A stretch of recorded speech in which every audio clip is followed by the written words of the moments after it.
भगवान ने कुत्ते को बनाया और कहा, पूरे दिन अपने घर के दरवाजे के पास बैठो और जो भी आए या गुजरे उस पर भौंकना। इसके लिए मैं तुम्हें 20 वर्ष की आयु दूंगा। कुत्ते ने कहा, यह बहुत लंबा समय है भौंकने के लिए, मुझे केवल 10 साल ही दीजिए और बाकी 10 मैं आपको वापस करता हूं। भगवान मान गए। फिर भगवान ने बंदर को बनाया और कहा, तुम कर्तव्य करो और लोगों को हंसाओ, इसके लिए मैं तुम्हें 20 वर्ष की आयु दूंगा।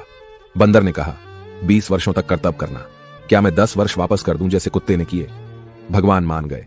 इसके बाद भगवान ने गाय को बनाया और कहा, तुम्हें हर दिन किसान के साथ खेत में जाना है, उसका हाथ बटाना है और किसान के परिवार को दूध देना है, इसके लिए मैं तुम्हें 60 वर्ष की आयु दूंगा। गाय ने कहा, 60 वर्षों के लिए यह कठिन जीवन है, मुझे 20 वर्ष ही दीजिए और बाकी 40 मैं आपको वापस करती हूं। और भगवान फिर मान गए। फिर भगवान ने मनुष्य को बनाया और कहा, खाओ, सो, खेलो, शादी करो और अपने जीवन का आनंद लो, इसके लिए मैं तुम्हें 20 वर्ष की आयु दूंगा। लेकिन मनुष्य ने कहा, केवल 20 वर्ष? क्या आप मुझे कुत्ते द्वारा 10, गाय द्वारा 40 और बंदर द्वारा लौटाए गए 10 साल और नहीं दे सकते? भगवान मान गए और कहा, ठीक है, मैं तुम्हें 80 वर्ष की आयु देता हूं।